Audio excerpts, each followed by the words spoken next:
네, 오늘의 정치권 소식 정가 브리핑에서 김준일 뉴스톱 대표와 함께 짚어보겠습니다. 어서 오세요. 예, 안녕하세요. 네, 다시 한번 법원의 손에 운명을 맡길 수밖에 없게 된 국민의힘 상황 짚어보겠습니다. 오늘 이준석 전 대표와 국민의힘이 법정에서 두 번째로 이제 맞붙었죠. 오늘 제기된 그 핵심 쟁점 다시 한번 짚어볼까요? 예, 지금까지 이준석 전 대표가 4차례에 걸쳐서 가처분 신청을 했거든요. 네. 1차는 주호영 비대위원장 그리고 당시에 국민의힘을 했는데 국민의힘에 대해서 한 거는 각하가 됐고 주호영 비대위원장에 대해서 이제 인용이 되면서 직무가 정지가 됐죠. 2차 같은 경우에는 권성동 원내대표 그리고 주호영 비대위원장이 임명한 비대위원들한테 일일이 걸었습니다. 그거는 왜 그러냐면은 국민의힘에서 주장을 한 것이 비대위원들은 살아있다. 직무가 살아있다. 그러니까 자격이 살아있다라고 주장을 하니 그렇게 건 것이고요. 3차 같은 경우에는 당원을 개정한 정국위의 이 당원 개정이 문제가 있다라는 거고 4차는 정진석 현 비대위원장에 대해서 건 거예요. 지금 이준석 대표 측은 5차도 지금 준비하고 있다라고 합니다. 네. 그러니까 정진석 비대위원장이 임명한 비대위원들에 대해서도 또 건다라고 해요. 그거는 뭐 지켜봐야 될 것 같고 오늘은 그래서 2차와 3차를 병합해서 지금 한 것이고 4차 같은 경우에는 국민의힘이 송달이 늦었다고 이의를 제기를 해서 이달 28일에 지금 다다음 주 수요일이죠. 그때 이제 하는 걸로 결정이 됐습니다. 그래서 2차 가처분 신청에 대해서도 오늘 심리를 한 건가요? 같이 이제 한 건데 일부는 이제 이준석 전 대표 측에서 이제 취하를 한 부분도 있다라고 그러던데요. 예. 근데 왜냐하면 이제 사실상 그 비대위가 해산됐기 때문에 네. 그런데 이제 연결이 되는 부분이 있어요. 예. 그러니까 뭐냐면은 정국위에 당원 개정이 이제 문제가 있다라고 예. 하면서 이거를 소급 적용하는 것은 말이 안 된다는 거고 또 하나는 자격 이미 정지된 비대위에서 이거를 하는 것 자체가 절차상으로 위반이다라는 거를 주장을 하려면은 이거에 대해서도 이제 유지를 좀 할 필요가 있는 거죠. 그래서 네. 뭐 취하를 했는지 여부는 제가 뭐 다 확인 안 됐는데 일부 언론 보도가 그렇게 나오더라고요. 어쨌든 그 부분은 이제 2차, 3차를 이제 같이 봤다라고 보면 될 것 같고 양측의 주장이 이제 엇갈리고 있습니다. 일단은 국민의힘 측에서는 자격이 없다라고 주장을 하고 있거든요. 이준석 대표를 겨냥해서 당원을 고친 게 아니라 이거는 누구한테도 적용되는 당원이고 네. 그 이후에 뭐 모든 당대표한테도 적용되니까 이준석 대표를 겨냥한 게 아니기 때문에 자격이 없다라는 건데 이 부분은 사실은 꼭 이준석 대표가 아니더라도 당원들이 걸 수도 있는 거예요. 그 누구라도 이제 걸 수가 있는 거기 때문에 자격이 없다 가지고는 조금 이제 그거는 시비가 붙을 그거는 아니고 뭐 이준석 대표는 정학당에도 학생이다 이런 주장을 하고 있습니다. 그래서 그 부분은 조금 이제 지켜봐야 될 것 같고요. 중요한 거는 당원이 개정된 것이 이게 위법이냐 아니냐 이 부분을 가지고 이제 재판부가 좀 지켜볼 것 같아요.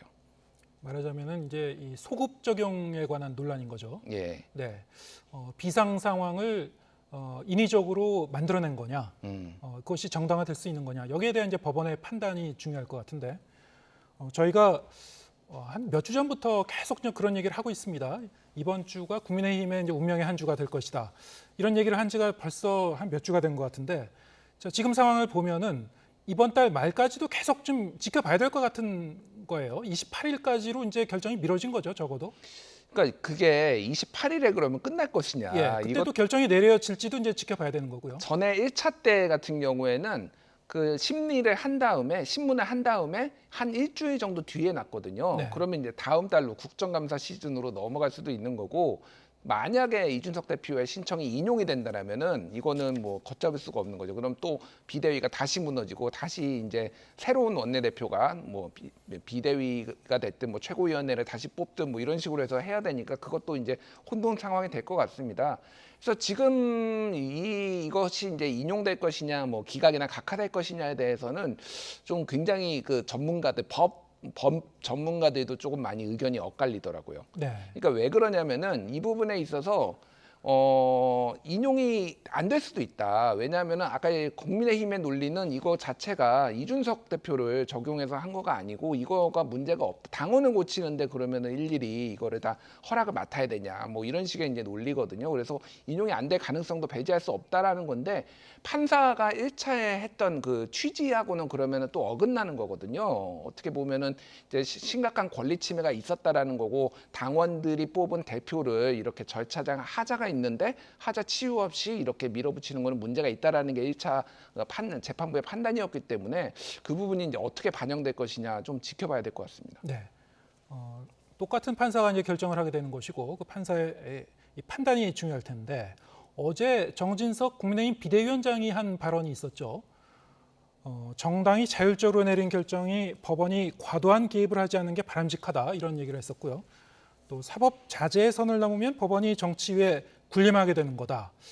어떻게 보면 좀 법원을 압박하는 듯한 그런 취지로 들릴 수도 있고, 아니면 뭐 정당이 본인의 이제 입장을 정당하게 밝힌 거다. 뭐 이렇게 해석할 수도 있겠습니다만, 정당의 입장에서 보면은 어떻게 보십니까? 이게 판사에게는 어떤 영향을 끼칠까요? 이 발언이? 일단 이거는 압박이죠. 제가 네. 보기엔 그냥 압박입니다. 왜냐하면은 그냥 뭐 부탁을 하거나 정치의 자율성을 좀 지켜주십시오. 뭐 이렇게 한 게 아니라 법원이 군림한다 정치 위에 이런 거는 안 돼. 이런 표현 자체가 굉장히 좀 센 수위들이 나왔잖아요. 굉장히 압박으로 느껴집니다. 지금 국민의힘에서는 일관되게 지금 재판부에 말하는 것이 정치에 개입하지 말라라거든요.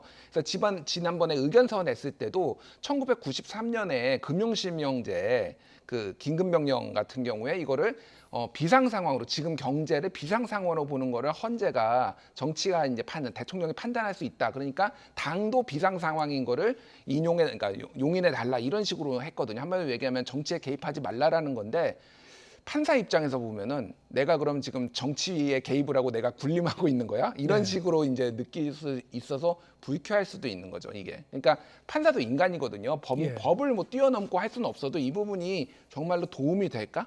라고 봤을 때는 글쎄요, 저는 오히려 좀 자제를 하고 호소를 하는 게 낫지 않을까 그렇게 보여집니다. 다른 사람도 아니고 집권 여당의 지도부를 맡고 있는 이 비대위원장이 한 말이기 때문에 더욱 이제 압박의 어떤 느낌으로 다가올 수도 있을 것이다. 그러니까 쉽게 얘기를 하면은 황정수 같은 판사잖아요. 예. 만약에 여기에서 기각한다 그러면은 굴복했구나. 네. 이것 때문에 그런 시각들이 나올 수가 있어. 그거 자체가 부담돼서 오히려 예. 그렇게 못할 가능성도 있기 때문에 오히려 네. 좀 자충수가 될 수도 있겠다 이런 생각이 듭니다. 네.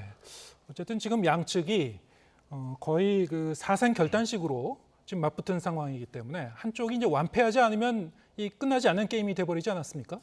자, 이것은 좀 지켜봐야 될 것 같고요. 지금 이제 국민의힘 상황에서는 사실 차기 원내대표, 새 원내대표를 선출하는 절차도 상당히 중요합니다. 만에 하나 비대위가 또 다시 무산될 경우, 물론 이제 국민의힘 입장에서는 생각하기도 싫은 시나리오겠습니다만, 그럴 경우에는 이제 새 원내대표가 또 이 직무대행을 맡게 되는 그런 상황이 될 수도 있는 것이고, 어쨌든 이래저래 정기국회 상황에서는 이 새 원내대표의 역할이 굉장히 중요하겠는데, 지금 거론되는 인물이 한두 명이 아닌 것 같아요. 한 10여 명 되는 것 같습니다. 어떻게 보십니까? 일단 뭐 많은 분들이 거론이 되고 있고 네. 주호영 전 비대위원장 같은 경우에도 추대를 하면은 다시 원내대표를 하겠다라는 게 은영준의 이제 언론 보도로 나오고 있죠. 그 네. 외에도 뭐 윤상현 의원, 뭐 새로운 신윤핵관으로 이제 뭐 부상을 한 윤상현 의원이라든지 박대출 의원 등 윤재호 의원 등등등이 있는데 이게 원래 이제 당규에는 이거를 무기명 비밀 투표로 이제 의원들이 뽑게 돼 있거든요. 그렇죠. 그래서 뭐 전에 이완구 총리 같은 경우에도 원내대표로 이제 추대로 된 적이 있다는 전례가 있기는 한데 그거는 아주 이례적인 거죠. 그러니까. 네. 그래서 이거는 합의를 전체가 해야 되는데 이 당내에 이렇게 많은 주자들이 합의를 할 수 있을까에 대해서 좀 저는 그 가능성이 높지 않다라고 네. 보고 있습니다. 그래서 특히 이제 제가 몇몇 분들은 꼭 나오겠다 예. 하는 분들도 제가 좀 전해 들었거든요. 그런 걸로 봤을 때는 조금 그러니까 추대는 좀 힘들지 않을까 그렇게 보여집니다. 어차피 한 금요일쯤 되면은 이제 후보군이 명확하게 드러나겠고요. 19일쯤에서 이제 선출을 한다니까 지켜봐야 될 것 같습니다. 민주당 상황 좀 지켜보죠. 이재명 대표가 사실 그동안 본인의 사법 리스크에 대해서는 좀 말을 아껴왔는데요. 그리고 대신 이제 당이 이제 강하게 대응하고 본인은 이제 민생 행보를 쭉 이어오다가 오늘 이 이른바 이제 야당 탄압이라는 말과 함께 강하게 좀 비판하고 나섰어요. 자, 이런 장면은 어떻게 보셨습니까? 일단 어제 이제 뭐 기소와 성남 FC와 관련해서 네. 기소되고서는 그때 이제 말을 아꼈죠. 기본적으로는 조금 이제 공식 기구를 통해서 이재명 대표가 얘기를 하는 거를 좀 더 선호하는 쪽으로 가는 거 아니냐 이렇게 보여집니다. 오늘 아침에 이제 최고위원회의에서 야당 탄압이라는 얘기를 했거든요. 그러니까 뭐 기자들이 이제 돌발적으로 질문하는 거 이런 거에 대해서는 최대한 말을 아끼고 전에는 뭐 배우자 김혜경 씨가 경찰 출석하니까 추석 그 기자들 질문에 추석 잘 세세요 이렇게 답변을 했잖아요. 전체적으로 보면은 그런 식의 이제 기조라서 조금 이제 그 전에는 말을 아끼다가 오늘 최고위원회 얘기가 나온 것 같고 지금 당의 기조는 어쨌든 굉장히 야당 탄압 프레임으로 강하게 이제 결집하는 모습이 보여집니다. 그 부분을 이제 이재명 대표도 본인의 일이 당의 일이다라고 이제 그런 식으로 이제 당을 이제 결집시키는 모양새이기 때문에 이거는 앞으로 계속될 것 같아요. 네. 자, 이런 상황에서 이재명 대표가 과거 이 측근들을 계속 이 주변에 합류시키면서 친정 체제를 이제 구축하는 그런 모습을 볼 수가 있는데요. 특히 주목되는 그 인물이 한 분 계시죠. 정진상 전 경기도청 정책실장, 당 대표의 정무조정실장으로 지금 이제 내정을 했다는 그 소식이 들려오고 있습니다만 어떻게 보셨습니까? 이 정진상 이 전 정책실장이라고 하면은 이재명 대표의 최측근 중에 최측근이라고도 하고 또 한편으로는 이제 대장동 의혹과 관련해서 수사의 대상이 되기도 했습니다. 그래서 좀 양면성이 있는 그런 이미지를 갖고 있는데요. 네. 그러니까 이재명 대표에게는 크게 보면은 세 부류의 그러니까 시기별로 세 부류의 이제 측근이라고 해야 되나 인사들이 있어요. 네. 그게 하나는 성남시장 때부터 더 거슬러 올라가면 이제 변호사 시절부터 선거 떨어지고 하면서 성남시장까지 됐을 때 형성된 인맥들이 방금 얘기하셨던 정진상 실장, 뭐 전 비서실장 이런 분들이 있는 거고 경기도지사 할 때 한 인맥 그리고 그 다음에 이제 대선 후보로 됐을 때 이제 인맥들이 있거든요. 앞에 일기가 가장 핵심적이고 가장 이재명의 복심을 잘 알고 있다 이런 평가를 받고 있어요. 그래서 지금 정진상 실장 같은 경우에도 어떤 수사 대상에 오른 상황이잖아요. 영화 대부에 보면은 이제 이런 내용이 나옵니다. 친구는 가까이 두고 적은 더 가까이 둬라. 이게 무슨 의미냐면은 나한테 위해를 가할 수 있는 사람은 더 예의주시하라라는 그런 얘기잖아요. 그러니까 정진상 실장이 적은 아니에요. 그런데 이재명 지사가 변호사 시절부터 사무장을 하면서 그동안 정치 경력을 20년을 봤거든요. 모든 뭐 소위 말하는 비리나 이런 것까지 다 알고 있는 사람이라면 오히려 더 가까이 둬서 가까이 커뮤니케이션도 하고 이럴 필요가 있는 거죠. 그리고 본인들은 이제 비리가 없었다고 주장하고 있는 주장을 것이고요. 하죠. 네. 네, 그러니까 뭐 비리가 꼭 아닐지라도 여러 가지에 대해서 모든 걸 다 알고 있는 사람이기 때문에 오히려 가까이 이제 둘 필요가 있다라는 거고 오히려 예를 들면 아무 직책이 없는데 계속 커뮤니케이션 하면은 왜 비선을 이렇게 쓰냐 이런 논란이 불거질 수도 있고 대장동에 대해서는 결백하다라고 주장을 하기 때문에 오히려 당당하게 이렇게 정무조정실장으로 앉힌 것 아니냐 이렇게 보여집니다. 어떻게 보면 이재명 대표 입장에서는 대장동 의혹이라든가 당시 상황에 대해서 누구보다도 더 자세하게 내용을 파악하고 있는, 잘 기억하고 있는 측근을 주변에 둠으로써 더 이 사법 리스크에 잘 대응할 수 있을 거다 이렇게 판단했다고도 볼 수 있겠습니까? 그렇죠. 이제 김현지 보좌관 네. 그분도 예전에 성남시장 때부터 굉장히 오랫동안 20년 동안 알았던 분이잖아요. 예. 그런 분들도 이제 주변에 이제 계속 두는 이유는 어쨌든 그 리스크 관리 차원도 저는 있다라고 봅니다. 네, 알겠습니다. 자, 그런가 하면 윤석열 대통령이 지금 그 영국, 미국 그 순방 이후에 여야 대표들과의 이제 회동을 이제 추진하고 있다라는 그런 소식이 오늘 좀 들려왔습니다. 이재명 대표가 여러 차례에 걸쳐서 영수회담을 제안했습니다만 여기에 대해서 이제 국민의힘 쪽에서는 좀 시큰둥한 반응이었습니다만 물론 이제 이 대통령실에서는 영수회담이라는 그 단어 자체에 좀 거부감을 갖고 있긴 하죠.